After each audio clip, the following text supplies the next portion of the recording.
యాదాద్రి భువనగిరి జిల్లా చౌటుప్పల్లో BRS sarpanch ward సభ్యుల సన్మాన కార్యక్రమంలో కేటీఆర్ పాల్గొన్నారు. మన ముఖ్యమంత్రి మన కర్మానికి లంకె బిందెలు ఉంటాయనుకొని సెక్రటేరియట్కి వచ్చిందంట. లంకె బిందెలు ఉంటాయనుకొని సెక్రటేరియట్కి వచ్చిందంట. వెనకటికి ఎవడో ముఖం బాగాలేకపోతే అద్దం బల కొట్టిందంట.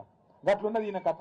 ఎందుకు చెప్తున్నా ఈ మాట అంటే, ఒకటే దొంగ ప్రచారం నేర్చుకున్నారు కాంగ్రెస్ వాళ్ళంతా. కిందికేంచి మిద్దాకా ఊళ్ళల్లో మొదలు పెడితే కాంగ్రెస్ వాడు ముఖ్యమంత్రి దాకా ఒకటే ప్రచారం. కేసీఆర్ అప్పులపాలు చేసిపోయింది, అప్పులపాలు చేసిపోయింది, అప్పులపాలు చేసిపోయింది. ఏడ అప్పులపాలు చేసిండు నేను చెప్తలేను కదా.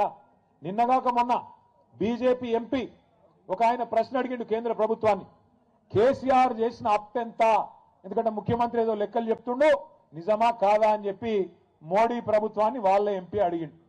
అడిగితే మోడీ ప్రభుత్వం ఏం చేసింది, RBI reserve bank of India మొత్తం భారతదేశంలో ఉన్న బ్యాంకులన్నిటికీ వాళ్ళే పెద్దోళ్ళు, వాళ్ళని అడిగింది. కాదని ఇంకోటి ఉంటుంది, కంట్రోలర్ అండ్ ఆడిటర్ జనరల్, మొత్తం లెక్క పత్రం తీసేది వాళ్ళు. ఏ రాష్ట్రం ఎంత ఖర్చు పెడుతున్నది, ఎంత అప్పు చేస్తున్నది లెక్కలు తీస్తారు వాళ్ళు. వాళ్ళిద్దరిని అడిగింది. అడిగి పార్లమెంట్లో చెప్పింది. నేను చెప్తున్న కథ కాదు, బీఆర్ఎస్ కథ కాదు. ఏం చెప్పిర్రంటే, కేసీఆర్ అధికారంలోకి వచ్చిన మొదటి రోజు జూన్ 2, 2014 నాడు తెలంగాణ రాష్ట్రం నెత్తి మీద ఉన్న అప్పు 80,000 కోట్లు, సారీ 72,000 కోట్లు, 72,000 కోట్లు. కేసీఆర్ దిగిపోయిన నాడు ముఖ్యమంత్రిగా డిసెంబర్ 3, 2023 నాడు మొత్తం అప్పు తెలంగాణ రాష్ట్రం మీద 3,50,000 కోట్లు. మరి 3,50,000 కోట్లు మొత్తము, అందులో 72 మాకు వారసత్వంగా విరాసత్గా ఇచ్చింది. తీసేస్తే ఎంత, 2,80,000 కోట్లు. మరి 2,80,000 కోట్ల అప్పును రేవంత్ రెడ్డి 8 లక్షల కోట్లు అంటాడు, బట్టి విక్రమార్క 7 లక్షల కోట్లు అంటాడు, ఇంకొక ఆయన 6 లక్షలు అంటాడు. వాళ్ళ నోటికి ఎంత వస్తే అంత. ఇలా కేంద్ర ప్రభుత్వం చెప్పే కాగి లెక్కలు నిజమా, ఈ సన్నాసులు చెప్పే కాకి లెక్కలు నిజమా, ఊరూర చర్చ పెట్టాల్సిన బాధ్యత మన మీద ఉన్నది. అవును, కేసీఆర్ అప్పు చేసిండు, 2,80,000 కోట్ల అప్పు చేసిండు. ఏం చేసిండు మరి అప్పు చేసి?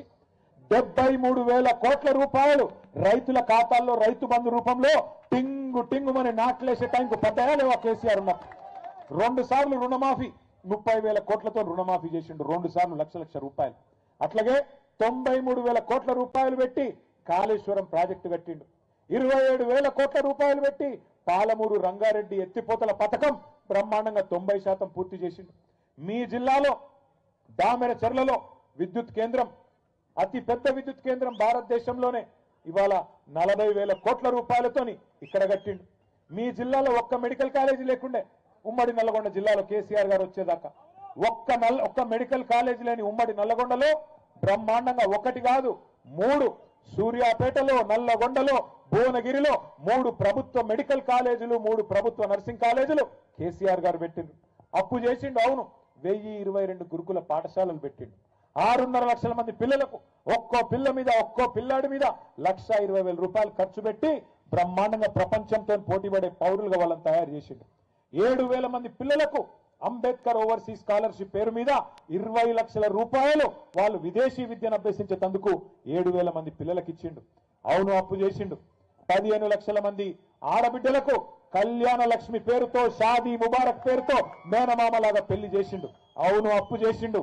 15 లక్షల తల్లులకు కేసీఆర్ కిట్ ఇచ్చిండు. నేను అడుగుతున్న రేవంత్ రెడ్డి, దమ్ముంటే చెప్పు, కేసీఆర్ గారు 2,80,000 కోట్ల అప్పు చేసి ప్రజలను ఒక తండ్రిలాగా కాపాడుకున్నాడు.